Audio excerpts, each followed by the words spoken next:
Hello friend, welcome back to my new video. मैं हूं पिंकी, स्वागत करती हूं आपका अपने चैनल पिंक लाइफ में। तो आज की इस वीडियो में हम हिंदी पेडागोजी के क्वेश्चनों को देखेंगे और अगर आप इन हिंदी पेडागोजी के क्वेश्चनों को कर लेते हैं तो आप अपना हिंदी वाले पोर्शन में 30 में से 30 नंबर पक्का कर सकते हैं, क्योंकि इसमें दो पैसेज रहते हैं। एक पैसेज जो है आपका गद्यांश का रहता है और एक पैसेज आपका पद्यांश का। तो वहाँ से आप 15 नंबर तो आसानी से उसकी प्रैक्टिस करके ही पा सकते हैं। लेकिन उसके पेडागोजी वाले क्वेश्चनों को आप जितना ज़्यादा प्रीवियस ईयर क्वेश्चन को करेंगे उतना ही ज़्यादा आपका कॉन्सेप्ट क्लियर होगा। तो चलिए इनके प्रश्नों की प्रैक्टिस करते हैं। तो पहला क्वेश्चन है, बच्चों के मस्तिष्क में विशेष भाषा अधिगम यंत्र जन्म से ही होता है, यह किसने कहा है? तो बच्चों के मस्तिष्क में एक विशेष भाषा अधिगम का यंत्र होता है, ये कहा गया है किस वैज्ञानिक द्वारा कहा गया है, ऐसा प्रश्न में पूछा गया है। तो फर्स्ट ऑप्शन दिया गया है नाम चॉम्स्की, यानी कि केवल चॉम्स्की दिया गया है। हाँ, इनका फुल नाम है नाम चॉम्स्की। और सेकेंड है स्किनर, थर्ड है पियाजे, फोर्थ है वाइगोत्स्की। तो ये मस्तिष्क में विशेष भाषा अधिगम का यंत्र होता है, ऐसा कथन नाम चॉम्स्की द्वारा दिया गया है। तो हम फर्स्ट ऑप्शन नाम चॉम्स्की पे टिक करेंगे, तो इसका फर्स्ट ऑप्शन करेक्ट हुआ। अगला क्वेश्चन देखते हैं। कक्षा में वाक् ध्वनियों की संरचना और क्रम को नियंत्रित करने वाले नियमों की बात की जा रही है, अध्यापिका किस बात पर बल दे रही है? तो वाक् ध्वनियों की संरचना और क्रम को नियंत्रित करने वाले नियमों की बात हो रही है। तो फर्स्ट ऑप्शन दिया गया है स्वर विज्ञान, सेकेंड अर्थ ग्राम, थर्ड वाक्य विन्यास, फोर्थ आकृत विज्ञान। तो इस प्रकार के क्वेश्चनों को करने के लिए आप जो है जितना अधिक रिलेट करके देखेंगे क्वेश्चनों को, उतना ही आप जल्दी से आंसर इसका टिक कर सकते हैं। तो आप क्वेश्चन को और उसके ऑप्शन को रिलेट करके देखिए और उस अपने आंसर को जल्दी से जल्दी कम समय में टिक करिए। तो देखिए यहाँ पे दिया गया है, कक्षा में वाक् ध्वनियों की संरचना और क्रम को नियंत्रित करने वाले नियमों की बात की जा रही है। तो क्रम को नियमित करने वाले नियमों की बात की जा रही है, तो ये स्वर विज्ञान यानी कि फर्स्ट ऑप्शन इसका करेक्ट हुआ। अगला क्वेश्चन देखते हैं। भाषा बच्चे के समग्र बौद्धिक विकास का सिर्फ एक पहलू है, यह कथन सीधे सीधे किससे संबंधित है? तो भाषा बच्चे के समग्र बौद्धिक विकास का सिर्फ एक पहलू है। तो फर्स्ट ऑप्शन दिया गया है चॉम्स्की। तो देखिए चॉम्स्की ने दिया गया है आपके यह एलईडी यानी कि बौद्धिक यंत्र के विषय में बताया है। स्किनर ने नहीं दिया है, स्किनर ने चूहे पे अपना प्रयोग किया था, उससे रिलेटेड है। पियाजे वाइगोत्स्की। तो वाइगोत्स्की आप जो है यह सीएल ध्यान में रखेंगे तो वहाँ ये यानी कि सोशल लैंग्वेज और कल्चर। तो यहाँ पे ऐसा कुछ नहीं है सोशल लैंग्वेज कल्चर, यहाँ पे बौद्धिक विकास का सिर्फ एक पहलू पूछा गया है। तो ये बौद्धिक विकास के पहलू को पियाजे ने बताया था, तो पियाजे इसका थर्ड ऑप्शन इसका करेक्ट हुआ। अगला क्वेश्चन देखते हैं।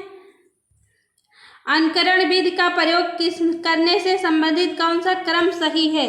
तो अनुकरण विधि का प्रयोग इसमें कैसे किया जाता है उसका क्रम बताना है हमें। तो देखिए फर्स्ट ऑप्शन ने दिया गया है पहले प्रत्यक्ष बोध, फिर अनुकरण, फिर उसके बाद प्रतिपुष्टि, फिर ड्रिल। सेकेंड में दिया गया है प्रत्यक्ष बोध, अनुकरण, ड्रिल, प्रतिपुष्टि। थर्ड में दिया गया है प्रत्यक्ष बोध, ड्रिल, अनुकरण, प्रतिपुष्टि। और फोर्थ में दिया गया है प्रत्यक्ष बोध, प्रतिपुष्टि, ड्रिल, अनुकरण। तो देखिए इस तरह के क्वेश्चन आप ध्यान में रखेंगे। पहले आप वहाँ पर किसी को अनुकरण करेंगे तो उसमें उसको देखेंगे, फिर बाद देखने के बाद उसका अनुकरण करेंगे, फिर उस पर आपको प्रतिपुष्टि मिलेगी, फिर ड्रिल मतलब फिर दोहराएंगे आप। तो इसके लिए फर्स्ट ऑप्शन ये करेक्ट हुआ। अगला क्वेश्चन देखते हैं। वाचन बोलना किसका प्रकार है? तो वाचन यहाँ बोलने से कहा गया है किसका प्रकार है? तो फर्स्ट ऑप्शन में दिया गया है दृश्य इंद्रिया, सेकेंड है भाषिक इंद्रिया, थर्ड है श्रवण इंद्रिया, फोर्थ है स्पर्श इंद्रिया। तो देखिए यहाँ पे बोलने से है तो दृश्य वाला तो देखने से हो जाएगा, श्रवण वाला सुनने से हो जाएगा, और स्पर्श इंद्रिय छूने से हो जाएगा, तो बोलने से भाषा भाषिक इंद्रिय, तो सेकेंड ऑप्शन इसका करेक्ट हुआ। अगला क्वेश्चन देखते हैं, सार्वभौमिक व्याकरण की अवधारणा किससे संबंधित है? तो सार्वभौमिक व्याकरण की अवधारणा पूछा गया है, किससे संबंधित है? तो फर्स्ट ऑप्शन स्किनर, सेकेंड है पियाजे, फोर्थ है चॉम्स्की और थर्ड है चॉम्स्की और फोर्थ है वाइगोस्की। तो इसमें सार्वभौमिक व्याकरण की अवधारणा पूछा गया है, तो इसका थर्ड ऑप्शन चॉम्स्की, क्योंकि चॉम्स्की ने बताया था कि सार्वभौमिक व्याकरण मतलब कि बच्चों में एक उनके व्याकरण बचपन से उपलब्ध रहता, उनके दिमाग में पहले से होता है, बस वो जिस माहौल में रहते हैं उसी का उनका ज्ञान हो जाता है। तो थर्ड ऑप्शन इसका चॉम्स्की करेक्ट हुआ। अगला क्वेश्चन देखते हैं, अध्यापक कक्षा में इस बात पर अधिक ध्यान दे रहा है कि शिक्षार्थी ध्वनि, ग्राम और विभिन्न संरचनाओं की समझ अच्छी तरह से बना ले। अध्यापक किससे प्रभावित है? तो इसमें एक अध्यापक है जो प्रभावित है, किससे प्रभावित है इसमें बताया गया। अध्यापक क्या कर रहे हैं, कक्षा में इस बात पर अधिक ध्यान दे रहे हैं कि शिक्षार्थी ध्वनि, ग्राम और विभिन्न संरचनाओं की समझ अच्छी तरह बना ले। संरचनाओं की समझ बनाने के लिए वो ध्यान दे रही है, तो किससे प्रभावित है? पहला ऑप्शन दिया गया है कार्यात्मक उपागम, सेकेंड दिया गया है संज्ञानात्मक उपागम, थर्ड दिया गया है संरचनात्मक उपागम, फोर्थ दिया गया कोश विषयक उपागम। तो संरचनाओं की समझ से है, तो थर्ड ऑप्शन है संरचनात्मक उपागम, तो थर्ड ऑप्शन इसका करेक्ट हुआ। देखिए कुछ जो है आपको ऐसे क्वेश्चन मिल जाते हैं कि उसमें आपको अगर रिलेट करके देखेंगे तो उसके आप जल्दी से आंसर दे सकते हैं। देखिए यहाँ पे संरचना दिया गया है, तो यहाँ देखिए संरचनात्मक उपागम, थर्ड ऑप्शन इसका करेक्ट हुआ। अगला क्वेश्चन देखते हैं, जब बच्चे शब्द हाव भाव के संयोजन के बाद दो शब्दीय वाक्यों जैसे माँ, जूता, दादी, साथ, मैं भी आदि वाक्य द्वारा अभिव्यक्त करते हैं, तो यह किसका उदाहरण है? तो इसमें देख लीजिए दो शब्दीय संक्षिप्त भाषा का, कूजन का, बबलाना का, रोना का।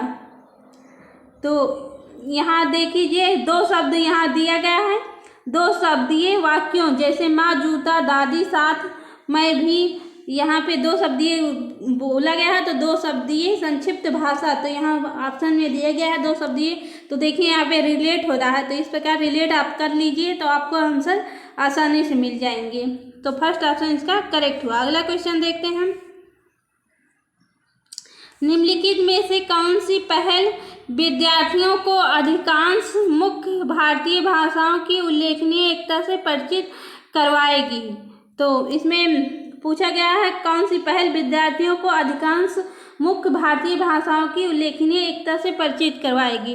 तो इसमें उल्लेखनीय एकता से परिचित करवाने के लिए एक अपना चलाया गया है अभियान चलाया गया है, उसका नाम है एक भारत श्रेष्ठ भारत।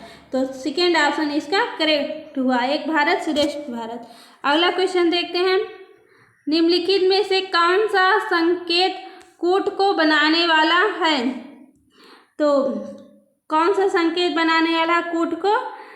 प्रेषक, सेकेंड है संकेत, थर्ड है चैनल धारा, फोर्थ है ग्रहणकर्ता।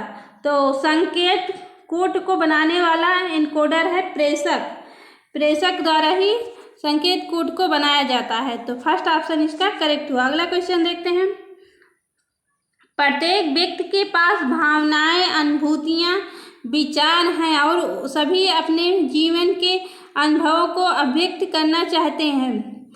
भाषा के प्रयोग द्वारा व्यक्ति स्वयं को अभिव्यक्त करते हैं। इस स्थिति में भाषा का कौन सा प्रकार संलग्न है? तो फर्स्ट ऑप्शन में दिया गया अभिव्यक्ति, सेकेंड है सूचनात्मक, थर्ड है अंतःक्रियात्मक, फोर्थ है संरक्षण।